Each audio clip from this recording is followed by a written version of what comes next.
Hey guys, John Sedano here, and welcome to the very first episode of YGG TV, where we will be giving you the latest updates of what's happening in the guild and in the metaverse. Let's go. First off is OTHERSIDE. So, we've recently had a glimpse of the metaverse game made by YUGA Labs, the same company behind Bored Ape Yacht Club. They opened their doors to OTHERSIDE NFT owners and gave them a taste of their world. Over 4,000 Voyagers joined forces in the same instance, with claims of zero lag, being the biggest and the most impressive metaverse experience to date. And this is all thanks to a metaverse tech company called Improbable, currently developing a network of interoperable Web3 metaverses promising to deliver us the future of gaming. With their most recent funding led by A16Z and SoftBank's second investment vehicle, Vision Fund 2, Web3 and blockchain games are just about to get more exciting.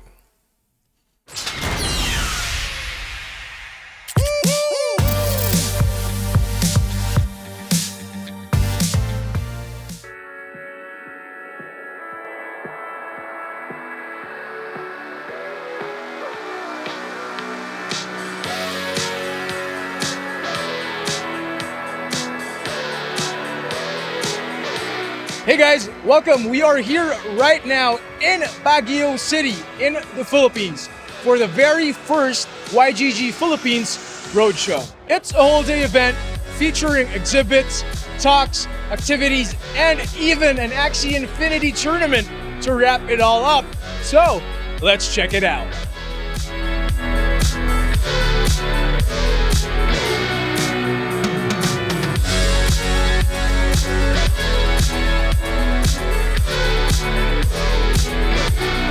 Hi guys! Welcome sa YGG Road Trip! So, andito kami ngayon sa first edition ng road trip natin.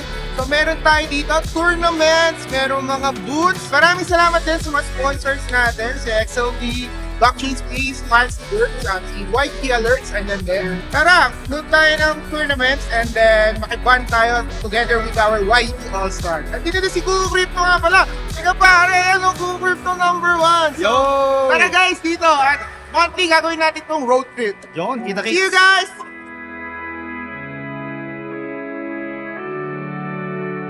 Hello mga kasando, my name is YGG TV at nandito tayo ngayon sa first stop ng YGG Road Trip dito sa Baguio. Nasa SM Baguio kami and I'm very excited, very happy na makita yung mga participants sa tournaments and also yung mga booths natin, punong-puno, pinipilahan. So sana makasama namin guys sa next road trip at kita-kita tayo doon. Even if you're losing just one crucial hit, you can turn the tide of the game. So we're here in Baguio City for the first YGG Roadshow. This is the first time we're doing a physical Axie Infinity tournament and we're very excited about it. We had 128 players attending and we've been engaging with the local community and seeing all the players show up has been awesome. Super excited about YGG Esports and competitive play, and we're looking to implement more tournaments like this in the future, even less of a casual format, more into competitive as well.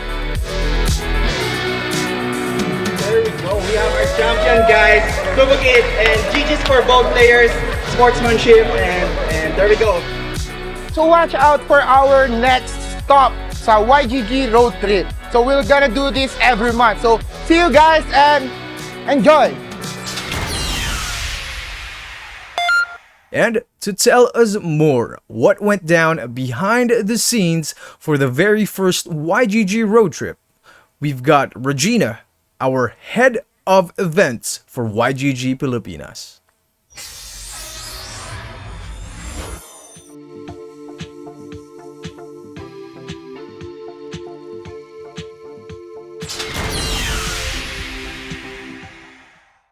Hey guys, my name is Regina and I am the events lead for YGG Pilipinas. The YGG Road Trip is a brainchild of YGG Pilipinas. It's a series of event activations that basically celebrates the NFT games that we love to play and to touch base with the communities that these games have built along the way. So basically, the goal is really to bring the YGG Pilipinas brand closer to our local communities and to strengthen and sustain the relationships with our local community leaders, their scholars, and their managers, putting the fun back in function. Where we want to remind everybody that how good it feels to have in person live events at the same time.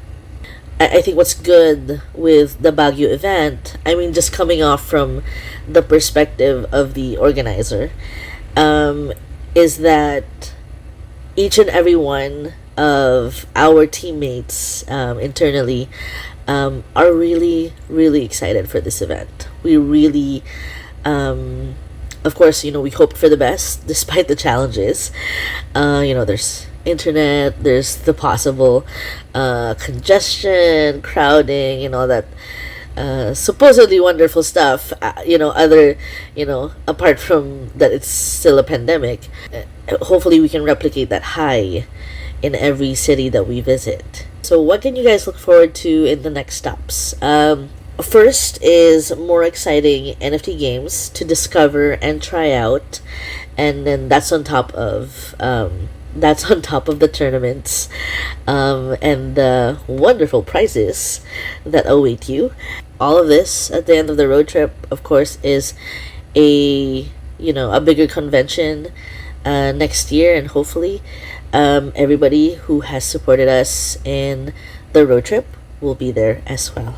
For more info on our road trip, on our YGG road trip legs, please don't forget to follow and subscribe to our YGG Pilipinas socials. We have YGG Pilipinas YouTube, Facebook, and Twitter. And of course, our lovely Discord community as well. We'll see you in the next road trip leg. As Season 1 of the Guild Advancement Program comes to a close, we will be awarding our guild members NFTs for accomplishing quests within the guild in the next few weeks. As simple as streaming, creating content, or helping out on Discord, our community members will be getting non-transferable NFTs minted on their metaverse resume to brag about for the years to come. So, we've got Mark Tan, who's been working on the Guild Advancement Program, or GAP, to tell us more.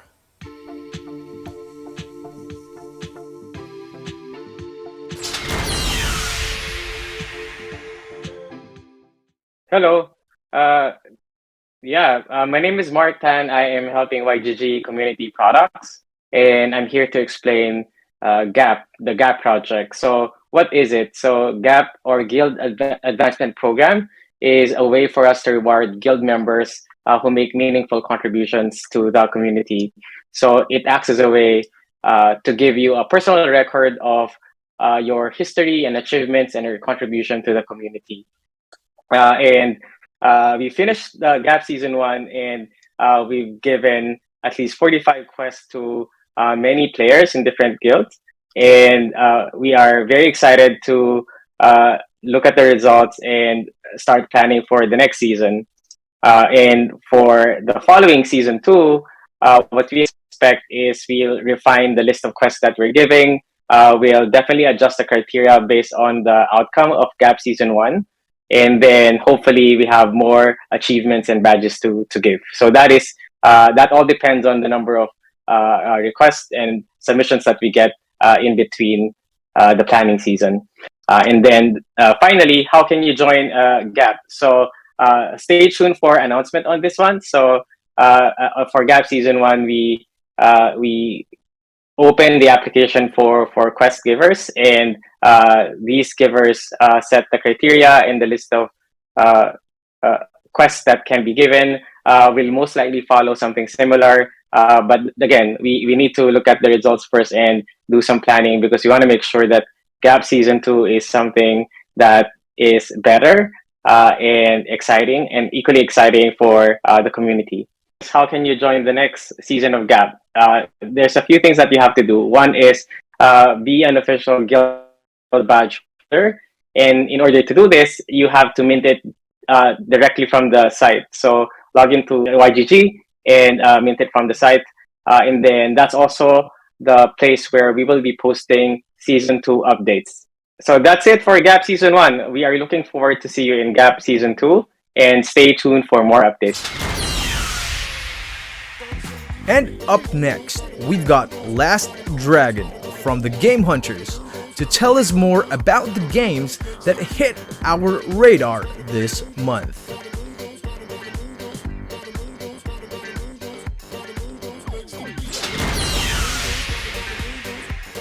What's up, everybody? It is Last Dragon from YGG Game Hunters, and we are going to go over the recap of what we have covered this past month. So we started the month with The Harvest. The Harvest is probably one of our favorite up-and-coming games. It is a complete madhouse, first-person shooter, four teams of three that are all fighting over objectives on the map.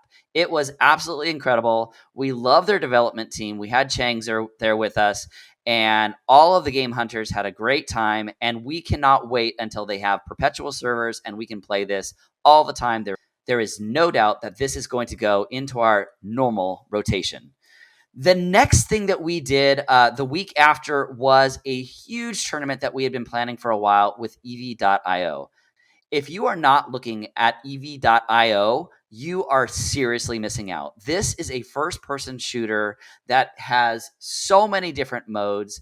And the thing that makes EV.io so good is that you can actually play and earn in EV.io. So you get a token called E, and they have told us for every 10,000 tokens that you get, you can get $5 of Sol or Solana, which is great because what we're hearing also is that this is an actual sustainable model. The way that they're going to do this is through sponsorship.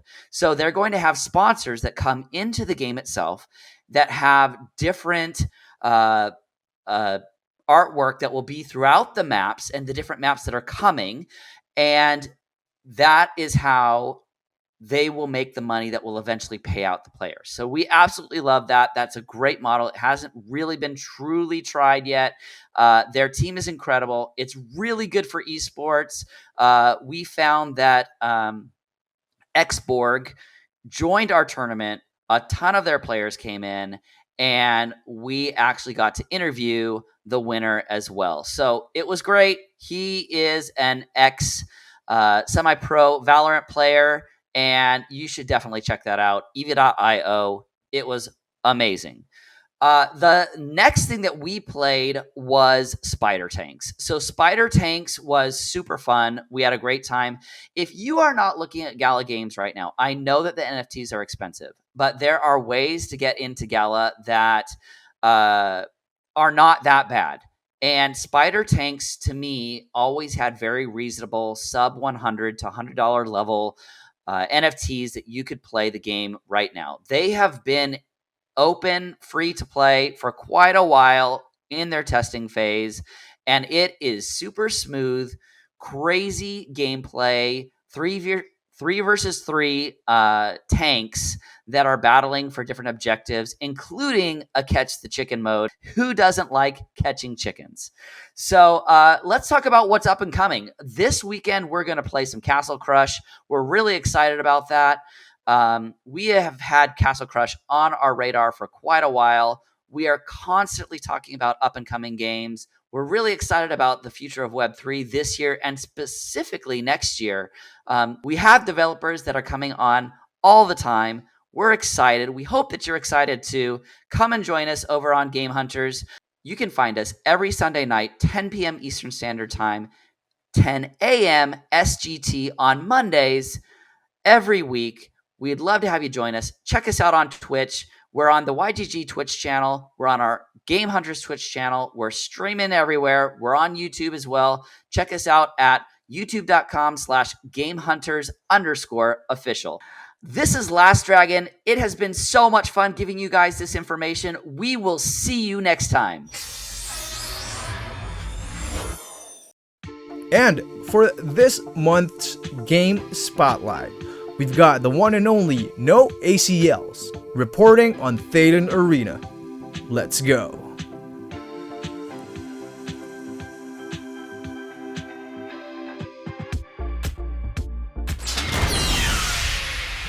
Alright, what's up Yo Guild family? It is the YGG TV monthly recap, and it's your man, No ACLs, here representing for THETAN Arena and the community. We've got a lot of fun things to talk about today. Honestly, we're going to run through some of the updates over the last month from early June all the way to this point. And yeah, it's going to be cool. I got some videos here to share with you guys as well. To start, just make sure every week, if you're not already a part of the activity, come down, join the YGG Discord, and be a part of THETAN Arena Tuesdays.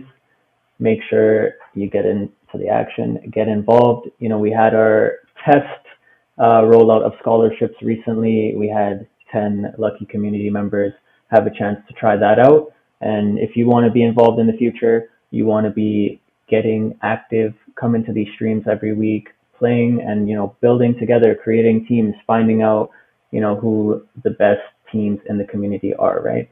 So make sure you show up, and yeah, you know, you'll have priority when things are organized and we're ready to go. And aside from our Tuesday streams, we also have Kuya Sil alongside Ate Steffi, and they've got their esports boot camp, of course, every Thursday, 11 p.m. SGT. So make sure you get involved with that as well. If you are competitive and you guys think that, you know, you can climb the leaderboards and you've got a really powerful team, make sure you come out to those boot camps and make yourselves known. Aside from that, also get involved in the YGG esports tryouts. We had this take place last month for a few weeks. Essentially, we had 2 teams come out every week and battle it out in the arena. We had a tournament format, essentially best of 7 series, where we did it just like the arena, competitive. We did some tower matches, we did superstars, we did deathmatch. It was a crazy event. There were teams from guilds all over the world. We had a GAMEHUNTERS guild team from Africa. We had teams from South America. It was really intense. There were some serious strategies put on display. So yeah, if you want to be competitive, make sure you get ready for the second leg of the YGG esports tryouts. Stay tuned for updates on that. It's another thing to mention. You all know we've been waiting. When Binance? When Binance? We've been asking. Binance has consistently been spotlighting THETAN Arena, and THETAN Arena has been one of the most active projects on the chain week after week and month after month for at least the last 6 months. So things are rolling. Another thing that THETAN Arena has committed to, we've been seeing this consistently for the last 3 months. This is burn number 4. 10 million THC being burned this time. THETAN Arena has basically, you know, made it clear to the community that they're going to be doing monthly burns, and they do have a focus on creating some sustainability and, you know, working on the economy long term. So we'll see how things go, but yeah, keep it burning. So let's take a look at this clip. High trophy class heroes, forgotten treasure. High demand. More high trophy class heroes are sought after before and during events. Easy to trade and sell. The trading volume of high trophy class heroes skyrockets. Maybe. They're giving you some things to think about here, for sure. Strategizing the market based on this event, because you will need to trade and sell and join special events. So there's also chances there for winning, the RNG factor as well. They've also got a little clip here about the hero trading. I've loved these animated videos. They're great. I love the comics. We need more stuff like this. There's a little teaser. Trading the eligible items. Very similar to the mechanics of the fusion event. More transactions, more prizes. There's different requirements. different quests essentially to complete. And if you can complete daily quests, possible chests unlocked there. But all in all, the last month has just been insane. Constant events, constant updates, constant engagement with the community. Stay in arena, keep your eyes open. The next big thing that they've been teasing is THETAN Worlds. I'm waiting for that, where there's going to be new casual games introduced, possibly some of these partnerships with other NFT projects we've seen. You never know, there could be future interoperability there and other games being introduced. So I love what I'm seeing. I can't wait for the next update. THETAN Arena, let's go. Let the games begin. YGG, appreciate you all. And see you for THETAN Arena Tuesday. And for Sil and Steffi's YGG Esports Bootcamp, make sure you show up. And go and register for the YGG Esports tryouts, man. Don't miss out on that. There's still time for the second leg. But yeah, see ya. Peace. Yield Guild Games has added a new set of fun play-to-earn games to its roster of partners. With each newly acquired in-game asset, more players are given the opportunity to earn real-world rewards from engaging gameplay, ranging in genre from farming and battle simulation games like Mafia, Civitas, and Castle Crush, to Move to Earn with Walk-In, competitive third-person shooters like Metalcore and Nyan Heroes, and of course, Tatsu Miko, an MMORPG playable on Discord. This new assortment of games will cater to the YGG community's wide spectrum of preferences as soon as they launch. And to talk more about our strategy on which games we decide to partner with, we've got YGG's head of acquisitions, Jeff Holmberg, to tell us more.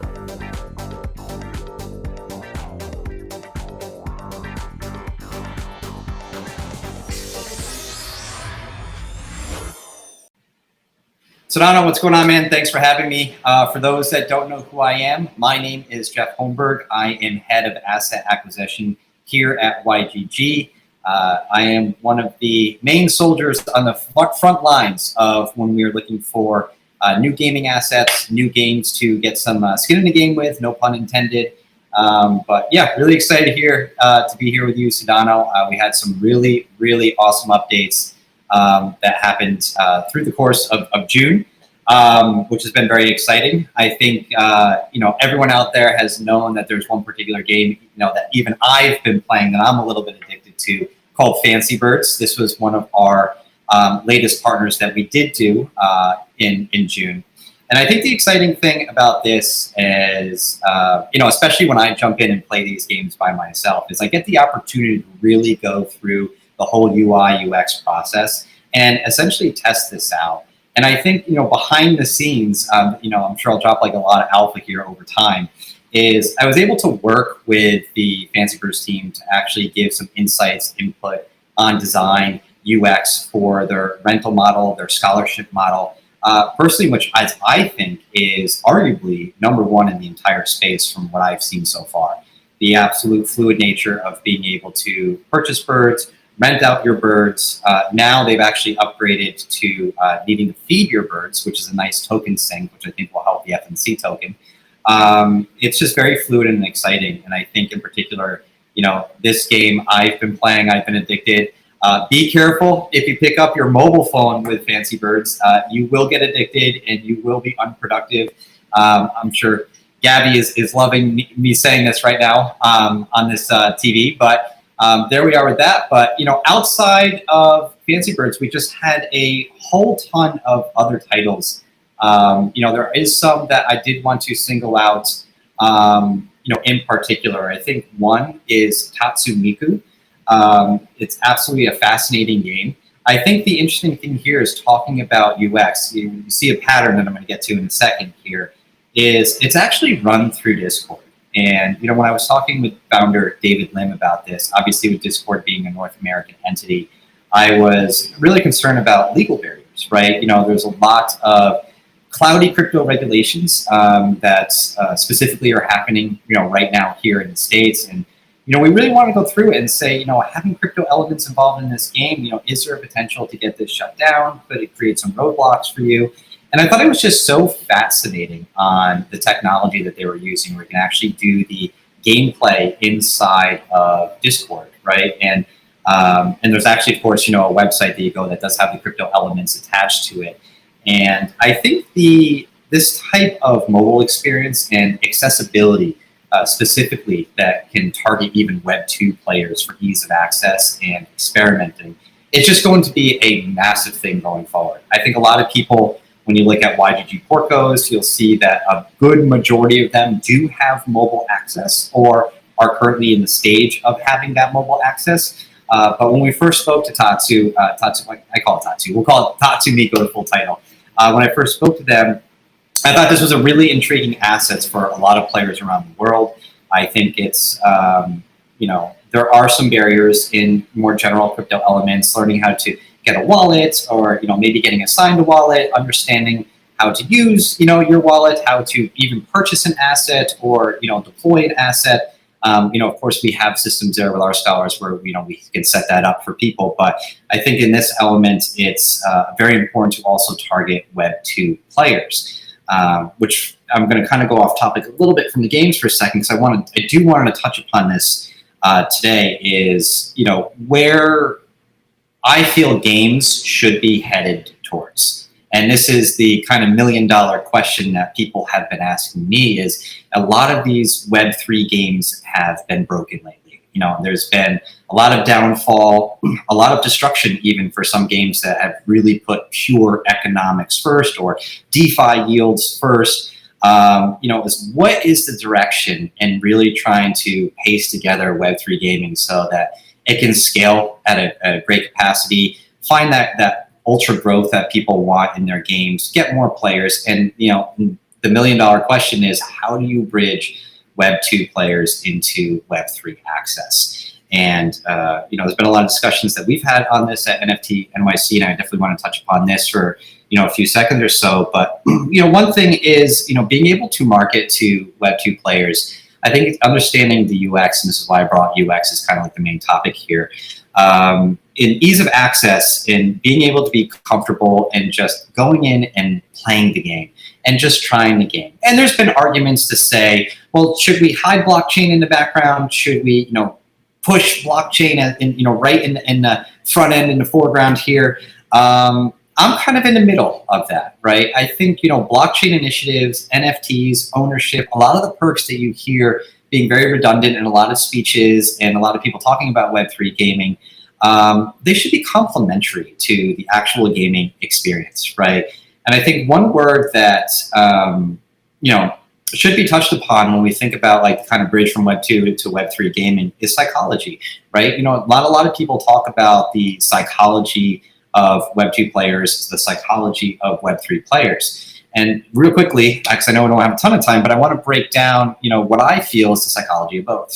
I think starting with Web 3, there has been a lot of conditioning for players to expect very high yields, very high earning rates. We've seen this with a lot of boom and, other guilds being formed, specifically in Q3 of Q4 of last year. And it's just been blossoming even more now than ever that have more of an ROI focus. So I think, outside of YGG, like we've seen guilds, we've seen players, we've seen Web3 marketing kind of go towards the more economic route, this DeFi initiative route, super high, degenerate yields that you can see that have been used as marketing campaigns in some entities. And what it has done is it's conditioned the Web3 player to expect this, right? The psychology of this is when I go into a game, I'm not really going to measure the entertainment value of the game. I'm going to measure it by how much money I'm earning. And I think, kind of reversing those steps is going to be a pretty important issue, for Q3 and going forward, especially in 2022. Now, I think like when you talk about the psychology of like Web 2 players, I can go over, flip on my PlayStation, flip on a console, turn on my PC, play a TCG. I can do everything very, very quickly, right? There's really not a lot of clunkiness. There's not too much education that I need to learn on the tech side. It's really kind of jumping in and just going to play those games, right? And so I think, as you know, coming back to meeting in the middle here with some of the new portcos that we do have, specifically in the month of June, really check that box and helping out that player in the ease of use from a UX scenario, and coming in and saying, listen, I just want to play the game. I want to have fun first. You know, I'm not going to be fully incentivized by just the monetary policies in the game, you know, the yields in the game. I want to actually give this a go because it looks like something that's going to provide entertainment value to me. And then, you know, the last point that I wanted to touch upon, entertainment value in general, right? Talking about Web3 gaming and a lot of the direction of where we're going for YGG games in the future is talking about switching those elements back and forth for entertainment value. I think, you know, the Web2 players have been conditioned to think of spending money almost as a lost cause, right? You know, I'm also a big Apex Legends player. A lot of people hear me say that in chats, and I spent a ton of money in Apex Legends for weapon skins, my player skins, right? Bloodhound main, and battle passes, of course. And I don't expect any type of monetary ROI on that, but I do it for a pure entertainment value, a pure flex value from that. And it's become a habit, right? And I think that's a pretty powerful word that has been tossed around lately as well. And trying to understand, you know, again, the psychology of Web2 players coming in here is forming these habits of growth, wanting to build your characters, wanting to accelerate in the games, and not expecting any of that economic value, right? So you see that there's, you know, zero economic value in the Web2 games, right? At least from like an ROI ratio for live capital. And then Web3, there's just really, the seesaw is really kind of tilted down towards heavy economic initiatives. And I think if we balance that and really start focusing on entertainment first, you know, fun first, while having complementary things such as, you know, earnings, tokens, NFT skins, rewards, things of that nature, is where I think it's going to be really attractive, where Web3 and Web2 really come together, rather than being a little bit more oil and water right now in gaming. Oil and water. Yeah, I mean, I couldn't agree more with you, Jeff. But then, you know, I am very excited about all the upcoming games that will be released this year. So there is a lot in store for us. But yeah, guys, that's it for our first episode of YGG TV. But before we go, I would like to invite everyone to make sure and support, like, subscribe, share, and follow all the YGG pages for more content like this. And to wrap things up, we have the 4th episode of the YGG Scholar Stories, featuring a scholar from Davao City named Sam. And once again, my name is John Sedano, wishing everyone to stay safe, hang in there, and I'll be seeing you in the metaverse. Bye-bye.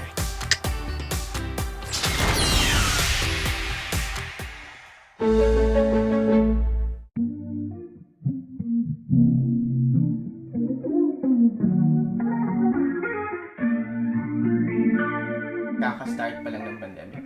Tatrabaho ako sa isang kumpanya which is home-based. So, andito lang talaga ako sa bahay most of the time. Sakto, binawasan yung sahod namin sa work. Hindi na siya kasya para sa mga bills ko. And then, Axie came and na-scholar ako. I thought at first, hindi sakto yung kikitain ko. Kala ko parang extra income ko lang siya. Tapos, biglang nag-hype yung Axie. Ako si Asam and my friends call me Sam. And dito ako nakatira sa Bolton Isla, sa Davao City. And kaka-26 ko lang nung March 20. So sabi ko, sakto. Pwede na akong magtrabaho dito actually. Sinulit ko yung oras habang nagtatrabaho ako, habang scholar ako. At nag-ipon ako. Nag-ipon talaga ako. Napag-isipan ko na Axie is not just a game for me. It's actually a blessing and an opportunity for everyone.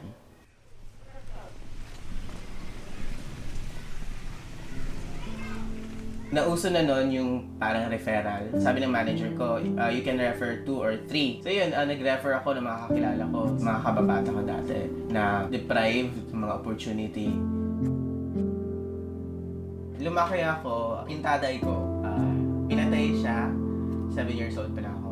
Tapos yung nanay ko is nalulong. Since that day, iniwan ako sa tita ko. Umalis ako sa bahay ng tita ko at the age of 9. Kasi gusto kong hanapin yung nanay ko. Iniisip ko nung dati na okay lang kahit ganun yung nanay ko. Importante kasama ko sila. And nakita ko naman siya doon sa lugar kung saan ako lumaki. Pero yung hinahanap ko, magkaiba siya sa nakita ko. Napariwara din ako. Lumaki akong rugby boy. Ganun yung routine ko dati. Sa shoplift, tambay, tapos nandidilihensya sa mga dayo na dumadaan sa lugar namin.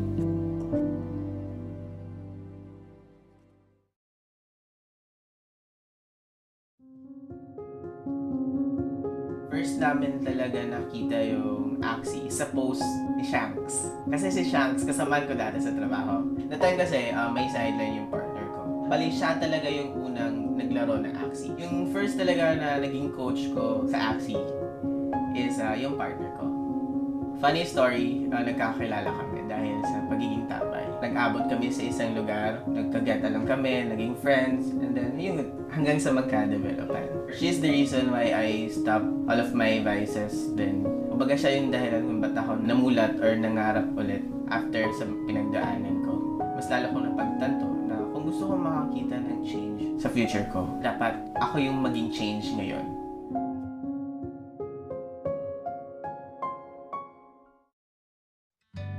Ako, isa akong big fan sa kasabihan na everything happens for a reason.